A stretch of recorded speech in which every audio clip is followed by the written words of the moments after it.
On May 18th of 2008, I was pronounced clinically dead. When I revived 3 minutes later, it was immediately clear that I was in dire need of support I did not have. I knew I had to make some major changes, and it was time to leave the violent relationship I had endured. That's me, about 2 months prior to this event, standing outside the crime scene. In the United States, 1 in 4 women and 1 in 9 men experience severe intimate partner violence in the form of physical, sexual, emotional, verbal, and financial abuse and stalking, all of which often result in injury, fearfulness, post-traumatic stress disorder, and a need for crime victims treatment.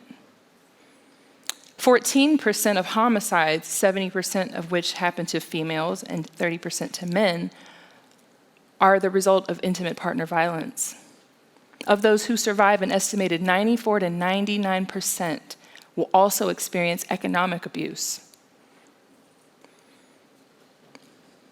When I think of these facts, I'm reminded of the people who questioned why I didn't just leave, or why I wasn't smart enough to realize he was unsafe. I remember those who called me stupid and weak, or questioned my credibility. Most memorable are the ones who said they didn't want to know it all because there was nothing they could do. My lack of support and safety directly correlated with my circumstances, and I knew if things were going to change, I needed the right support system. This is Maslow's hierarchy of needs. Psychologist Abraham Maslow theorized that a person cannot thrive if their basic physiological needs are not met. Physiological needs include things like shelter, safe shelter, water, electricity, utilities. Safety needs include things like knowing that your home is safe from abuse, knowing that your home is safe from threat, knowing that your home is not going to be taken away from you. A person who lives in fear for their or their children or their pets' lives cannot achieve or maintain safety, love, belongingness, self-esteem, or self-actualization. Therefore, a person experiencing intimate partner violence, and especially economic abuse, is essentially disabled from leaving. Despite coming from an affluent background where my physiological needs and safety were met, I still had no support. After being revived in the ER, I was fortunate to be connected with a survivor advocate who shared information for community support resources, and she encouraged me to share my narrative. Shortly after, I began attending a survivor support group where I learned that economic abuse had fueled this former partner's ability to exert power and control over me, which resulted in him taking my life. In the process of healing and reclaiming myself, I developed what I call my STEM theory. STEM is an acronym for support, time, energy, and money. Think of it sort of like a plant.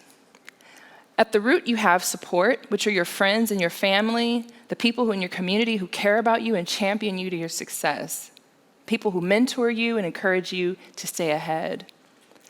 T, time, those are the seeds. The time that's invested in pursuing life-affirming and fruitful ventures that will help you to get ahead. E is energy, those are the branches. When you wisely invest that time and the energy, and you allocate it the right way, these lead to lucrative opportunities that will ultimately help you to make M, money. Those are the leaves, the fruit of your labor. Many people want to invest in you, but they will definitely want to invest in you when they observe you growing and being successful. If intimate partner violence survivors are going to reach self-actualization, they must be empowered to attain financial freedom from abusers. Western society dictates that money is the most important currency by which we transact. My experience taught me that support is the most powerful form of currency on this planet. It transcends socioeconomic status, gender, ethnicity, religion, age, and any other identifier that humans use to define themselves. When we intentionally combine that with well-managed time, energy, and money, anything is possible. Economic abuse is debilitating on many levels: socially, financially, physiologically, emotionally, spiritually. But most importantly, it cuts off a person's stem, without which they cannot thrive.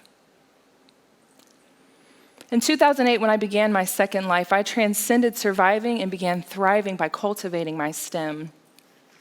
I did this by utilizing my system of support and exercising what I call extreme self-care. I regained my mind, body, and spirit health by participating in art-based healing circles with other survivors and engaging in frequent journaling and reflection exercises as well. I attended to me and I reclaimed me. So I'm here today to tell you that if you or anybody you know are experiencing intimate partner violence, you can develop your STEM today by connecting with helping professionals who can help you align with community resources and help you to get a safe space for you to speak your truth and champion your health and your safety. You can manage and cultivate your energy to align with your unique gifts, talents, and abilities to free yourself from all forms of intimate partner violence. I believe that in doing this, you will be set on an economic path of freedom, which is a form of self-actualization. If you can sew a button, if you can cook a meal, care for others, walk a dog, or drive, you can leverage any skill to achieve economic freedom. Because of those amazing women healers who took me under their wings and supported me with their time and energy, I was able to reclaim myself while identifying my own strengths. This is what gave me the ability to become an entrepreneur, a speaker, and the brand ambassador that I am today. I want to leave you with this final thought, that survival is living in vigilance over one's physical safety needs. However, thriving is evolving to a place of stable, secure, and safe realization of your autonomy. With a system that thrives toward a STEM, victims are transformed into those who live victoriously. I'm Andrea Sasha Ortiz, and I would not be here today without a powerful STEM, and I believe in the power of support. Thank you for listening.